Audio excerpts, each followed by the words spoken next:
Looking through many of the greatest paintings throughout history, you'll notice they aren't necessarily using a huge variety of colors. They may be exploring a wide variety of nuance and value, saturation, and temperature of their colors, but usually you can narrow it down to a core group of about 4 or 5 colors. A limited palette can look sophisticated and refined, and will also be more coherent. While on the other hand, a painting attempting to use all the colors all the time can appear chaotic, messy, or incomprehensible. Now don't get me wrong, I'm a huge fan of color, and some of my all-time favorite paintings have all kinds of chaotic colors happening. Narrowing your color palette to 4 or 5 colors will help you focus on subject and composition and create specific moods. Think about the color combinations you're naturally attracted to. Look at the colors you're wearing right now and your wardrobe in general. These are the color palette decisions you're making every day. I can't tell you how many times my students have inadvertently matched their painting with their outfit. If you like those colors on your body, chances are you'll like them on your painting. Finding color palettes that resonate with you is a major part of finding your voice as an artist. An artist's voice comes through in their subject matter, mark making, and especially their choice of color. There are lots of great places to find inspiration for your color palettes. Obviously, nature has been the biggest inspiration for artists' color palettes. Sunset and sunrise are excellent times to find inspiring color. Something that seems insignificant at midday can suddenly sparkle and look almost magical with the right angle of the sun and atmosphere in the air. Advertisements can also be an excellent resource for thoughtful and effective color palettes.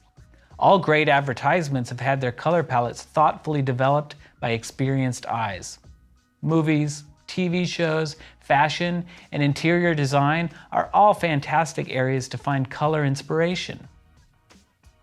Color combinations that inspire you and move you are a great choice to use in your paintings. Do not limit yourself to local color, the color of objects as they appear in real life. Remember, in real life, the color of a thing is highly dependent on the light surrounding it. Like we talked about in the previous lesson, color is in many senses arbitrary when attempting to render a specific subject from life. However, color is anything but arbitrary when attempting to convey mood and feeling. Open yourself up to new possibilities. What would it look like if you have a green sky or red leaves? Find colors that resonate with your vision. Once you know the palette you want to use in your painting, you also have to decide on the ratio of colors you use. For example, here's a nice color palette I find myself using from time to time. We have 4 colors here. However, a painting never really has equal ratios of each of its colors. Let's change up the ratios to see what happens. We'll make one the dominant color and reduce the others. Notice how the impact changes. Even though we are using the exact same color palette with each of these, the ratios make an enormous difference. A painting with a ratio of this palette is going to have an entirely different mood than a painting with this ratio of the same palette. When deciding on your ratios, it's helpful to think about the dominant color you want. Sometimes this will be your background color, or maybe it's the color of your main subject, but usually we have one color that is used a bit more than the rest.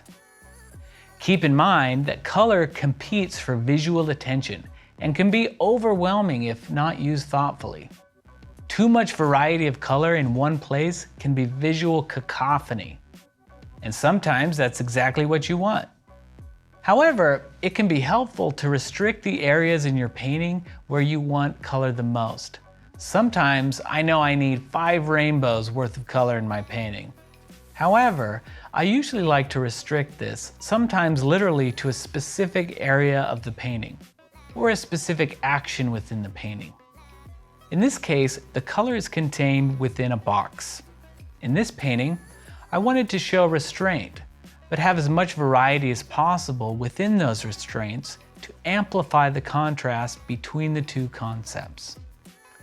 Other times, I will scatter all of this color throughout the painting, but only in very small bits at a time. This is one of my favorite ways to use lots of color.